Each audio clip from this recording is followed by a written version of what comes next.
So we can start? Yep. Right. So today we're sitting together, Mohammed and I, in our office in Melbourne, Dallas, and it happens to be the day of the refugees, the Refugee Day in Australia, 20th of June. Right. And we were discussing a few things, and we thought, why don't we jump in front of the camera and do a short podcast about the refugees' journey and the refugees' power in Australia.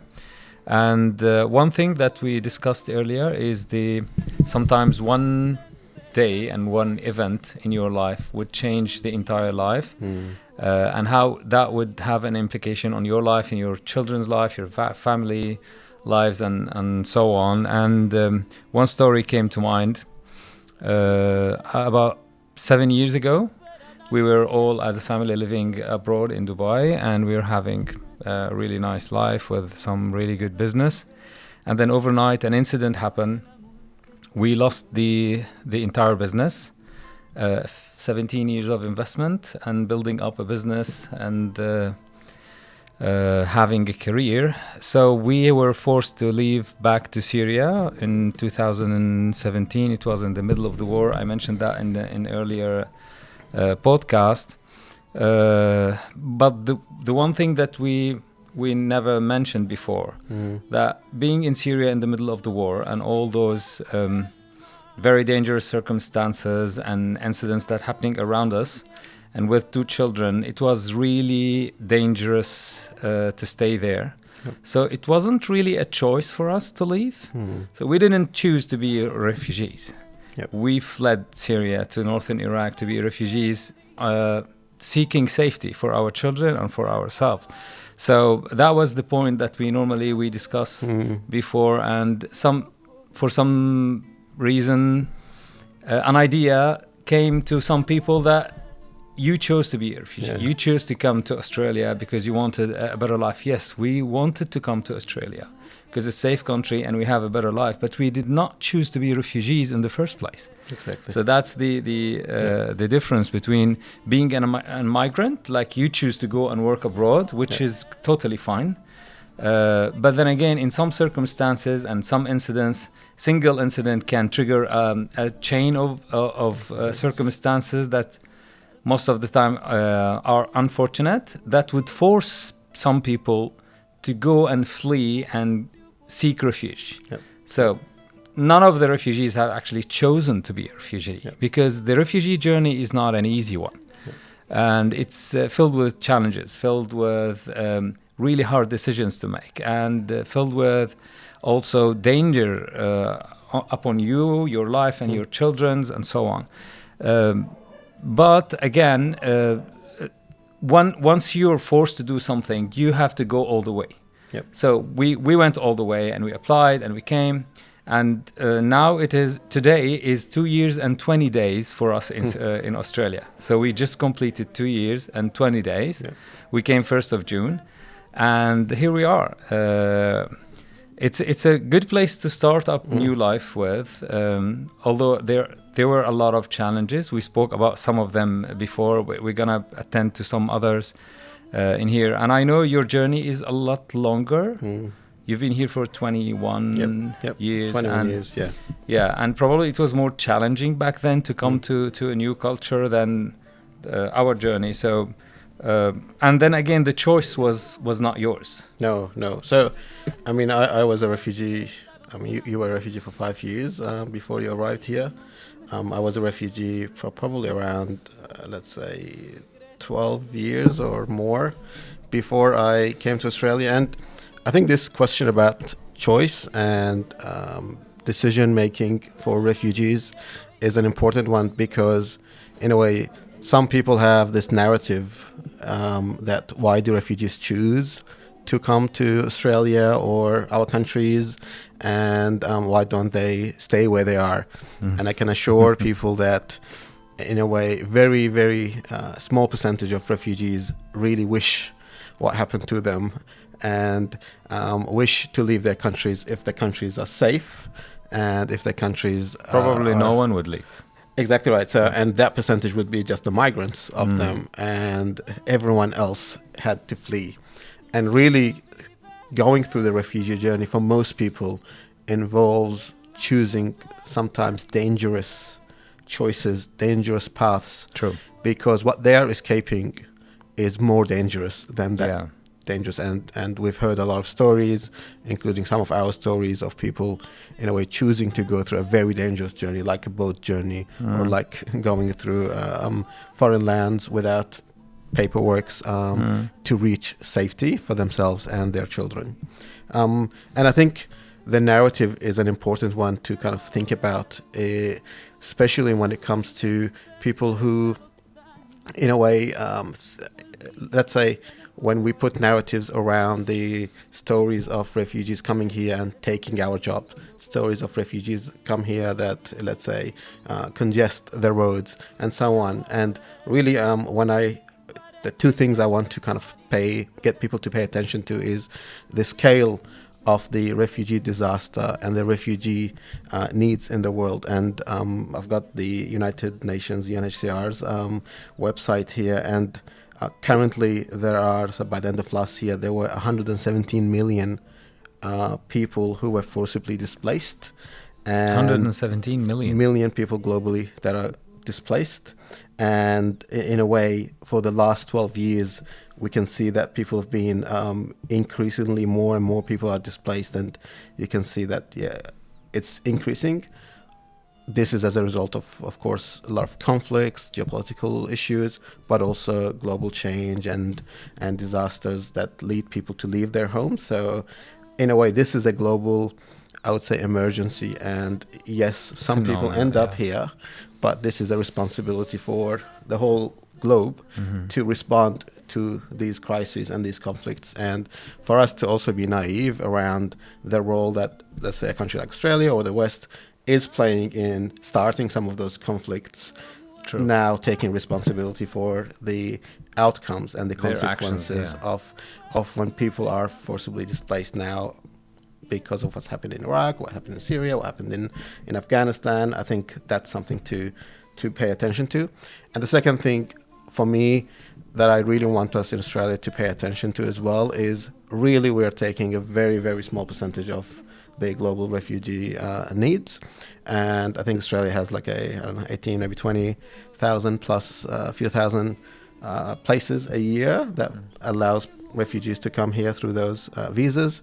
And again, this is nothing compared to the number of needs that exist out there. Okay, now people are here, and in a way, part of what we also want to kind of touch upon is once people arrive, you mentioned challenges, and challenges are different for different cohorts. But from what I've seen working within this space and also being part of a community of migrant refugees, and also in a way helping refugees settle in this country, some of the main challenges that I saw in my journey and the people that I've worked with are around access to opportunities and, in a way, vision and understanding the opportunities that exist in Australia, and having the right community and the support network around you to be able to succeed in that first few years of challenges.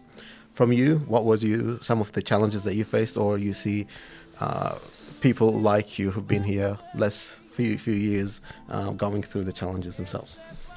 Yeah, we'll spoke about a few challenges in the first podcast we released. But one of the other challenges that came to my mind at the moment now is how to surround yourself with a safety net.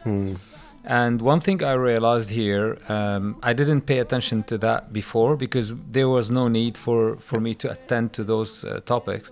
But once we arrived to Australia, it's entirely new culture. Regardless the language, it's a new culture, like literally new culture. They think and they see things in a different perspective that you're not familiar with. And then you start to act and talk things that has different echo than what you expected. You came from a different background, different culture, and you're used to say these things whenever you came here, or you act in a certain way. When you come here, you realize that they're having a different reaction to what you're saying. And then my reaction immediately said, like, take a step back, and I'm honest person by nature. So I come forward and I ask, like, what was it that you get annoyed by my behavior?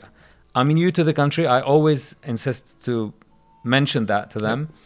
I just came lately and I'm still trying to adapt to the culture and so is there anything that I can change, or what was it that made you upset or made you laugh, for example? Maybe I didn't understand the joke, or was it a joke or not? So, and most of the time, almost every time, when you confront people with honesty and with a calm attitude, you're not coming against them, you're just asking. They are willing to explain to you, and almost every time they say like, yeah, listen, in Australia we do say things in a certain way, and this the way you said it, it sounds funny or it sounds weird, and they gave some advice and so on. So it was a bit of a shock at the beginning, but I tried to deal with it in a positive way.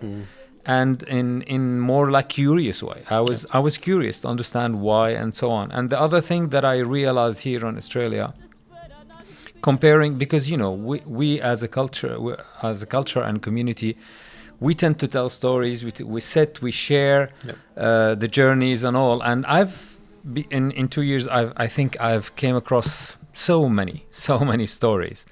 About new refugees. Some of them are 10 years, 12, 8, 5 to 1, or some of them are like few months ago. And most of the time you hear the panic when they came here. Because some of them, they never traveled outside of their village or little town back overseas, and suddenly they come to a sophisticated city like Melbourne with regulations and traffic and police and legislation and so on. So the shock is big. And there are two types of seeking information that I realized. Some of them, they just seek the knowledge of friends and relatives. Some of them, they actually go behind the actual professional people and actual professional help, which the percentage is different.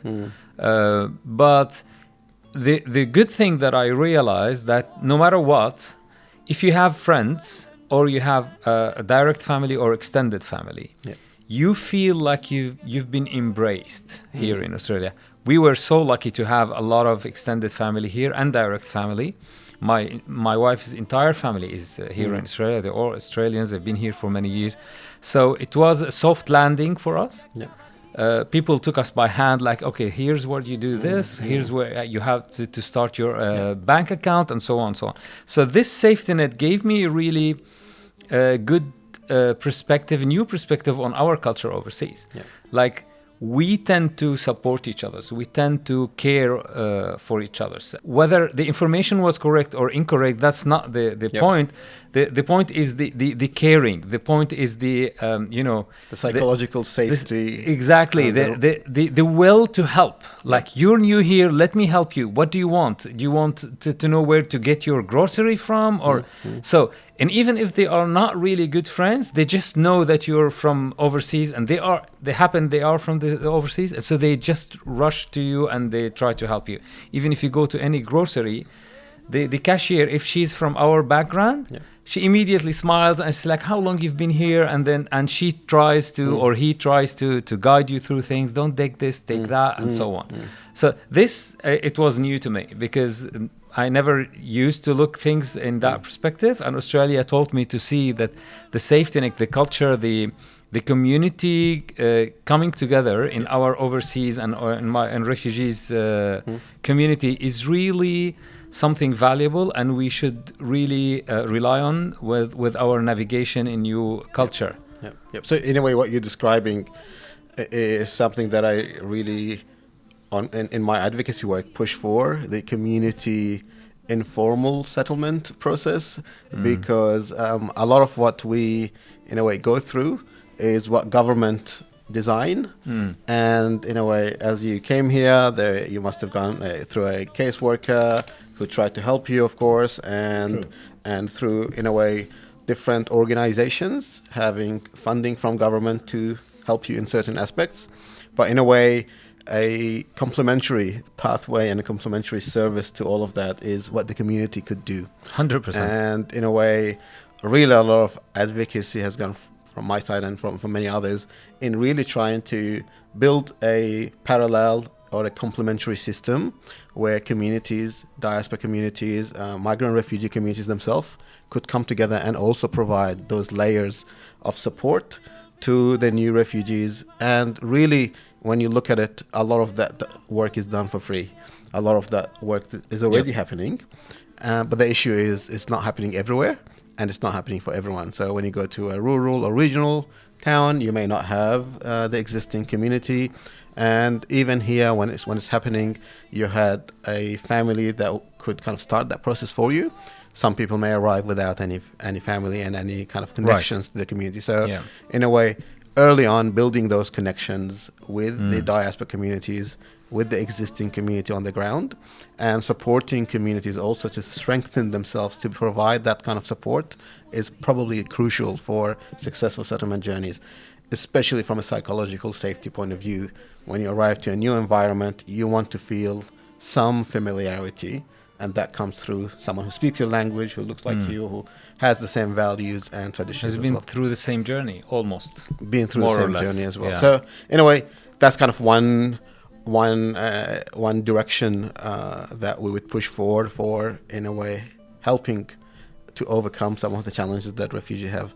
For me, something else that I'm really kind of being passionate about is supporting communities to grow and build their structures. So community organizations building their own not-for-profit or associations, civic, cultural, and even religious based associations, allowing them to enter into the society and be effective, access grants, and do advocacy on the behalf of their communities, and provide services and support to the communities that they're part of.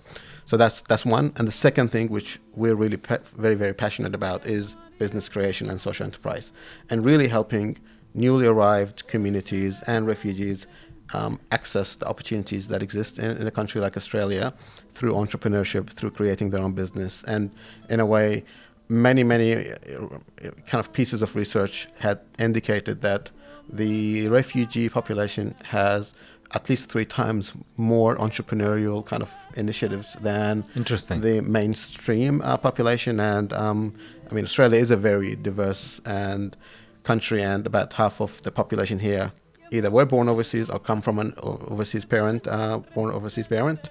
But still, I think there is still limited, I would say, directions and opportunities for refugees to enter into the entrepreneurial, into the business creation world, especially early on. And in a way, something that we are fighting against is not to lose those newly arrived refugees to a system of dependencies. So how do we early on get people to understand the system here and to start thinking about solutions and products and businesses that they could do if that's what they want to do. And in a way, we've created our own business, Value Nation, exactly about a year and a bit ago. But one very important aspect of the business that we've created is our attention and our focus on helping other refugees to also enter into the business world. So for the last 2 months, we've been running our first refugee startup program. Do you want to tell me a little bit about that? Yeah, well, the idea first, when you came up with the idea, and we discussed it, you actually literally fought for more than 6 months to make that happen. And it wasn't really clear, the outcome of it, when we started first. So we took it step by step, and as we always say, like you help and you get help at the same time. So it's two ways channel. You convey trust, you convey inspiration, you express your passion about people's journeys and the struggles and pain points, and you walk the extra mile for them to support them, and in return they actually walking more than 1 mile towards you, and they're sharing and they're supporting and they're giving ideas and creativity and positive vibe. So you give and take at the same time. And that was something similar to what I experienced before when in my career in teaching at the university. I always felt like I was learning while I'm teaching. And now I'm getting helped while I'm trying to help. It's exactly the same way. And during that program, we met incredible people. We started with 10, we ended up with over than 20. And along the journey of that program, we have a lot of moments with you've been there and you've witnessed it. Like sometimes, like a single word would initiate a whole conversation. That the entire conversation is so enlightening. It comes naturally. It comes without a preparation. But that tells you the quality of the people and the quality of the spirits that they have. Some of them, they've been here for 2 years. Some of them, they're like 20 or 12 years. And still, they couldn't find out the right path, the right measures to take in order to enter that entrepreneurship lifestyle and productivity and purpose in their lives. And this is what we've been so keen to translate and to help them to get them. We broke it down pieces. And the way we deliver it, it was fun, a discovery kind of phase. Like we deliver the first session, and then with the feedback of them, we designed the second session, and then we deliver the second one with all the feedback and the conversations and engagement. We designed the third one, and so on. So it was a very interesting, productive process. But along the way, we discovered amazing ideas, amazing people, amazing positive vibes, and I think almost most of them are ready to go into the next phase, which is starting the real business journey. Yep, exactly. And in a way, through that program, what we saw is that a lot of refugees have the resilience built into themselves. So in a business world, you need resilience. And if you've gone through tough times and you've come out of it successful because you're here, that gives you another weapon in your toolkit. Arsenal, yeah. To be able to kind of succeed and have a greater chance in success in business. A lot of them have the values of sharing, the values of caring, the values of helping each other. And also that helps in the business world. A lot of them, in a way, wanted to tell their stories, and listen to other people's stories. And that also helps with marketing. And so a lot of the ingredients of what makes a great entrepreneur is actually there for many, many refugees. And I think all it takes is for you to light the spark, and they will take off. All you need to do is just be there and prepare the world for them, and just show them the starting point, and they can do it themselves.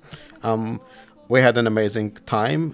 We were inspired by their journeys, and we'll continue to supporting them throughout their business world and business journey. And in a way, something that we also want to invite everyone to is the graduation event. We're running an event next month on the 20th of July, where we bring those amazing refugees, we share their stories, but we also want to have a conversation around some of these topics that we've been talking about today. What makes a good support ecosystem for refugee entrepreneurship. So and we'll also invite people listening and watching this episode to also attend that event and that graduation and that forum. And there'll be a link somewhere at the bottom for you to click and register for that event. But something that I also saw you doing, and we started the episode with, was you were scribbling or doing some calligraphy. Do you want to share a few things about that? Well, we have a photo of Mohammed and I, the very first day that we started our business. So every time we go to do something, or new step, or new meeting, or new client, or new visit, or anything, we take a photo just for the memory. And this was taken exactly the exact date that we started the company. And we had the idea of having that specific photo, and maybe add some calligraphy, Arabic calligraphy, at the top of it in a nice way that we will share through the video. And it happened I chose part of a poem that speaks about the refugee journey. Part of it that is actually been written over the image in a let's say, smooth but powerful calligraphy. And the poem itself, it speaks about being a refugee, where you travel like among eyes that they're not familiar. Yep. Right. New people. New environment. Exactly, and they are all present, but you are not present because your mind, your passion, your memories is actually taking you back to the faces that you used to see back home. Yep. So although you are here, but in a way you're not here. Your nostalgia, exactly. Your nostalgia, and your soul is actually been rooted there, and you still remember all the faces of your friends, your relatives, whether they're still alive or they're gone. So they are always present in our mind, and that would take us always back to the to home. And that was the part that I tried to scribble, as you said, over the photo. And I love the poem. And maybe go through. So who's the poet? The poet is the one and only Mahmoud Darwish. Mahmoud Darwish. He's one of my favorite poets of all time. And the part of it's a very short part of the poem. It goes. I will say it in Arabic. Yeah. الغربة هي أن تسافر بعينيك بين الوجوه الحاضرة فلا يبصر قلبك سوى ذلك الوجه الغائب. So you're looking at the faces that they are present in your journey as a refugee, but your heart only sees the old faces, the familiar faces of your friends and family that you left back home. So that was the poem that I tried to write here, and I think it is very relevant to today's event, that most of the people would look at that nostalgia as an obstacle. I would encourage people to look at it as a power, as an opportunity, an opportunity, a flame. Like this nostalgia is a flame. Like you left your home for a reason, and now it's the time. And there's a very nice saying that I really love to say. It is an old Chinese saying, but it is so relevant every day, I think, for the end of the time. The saying goes like, the best time to plant a tree was 20 years ago. The second best time to plant that tree is now.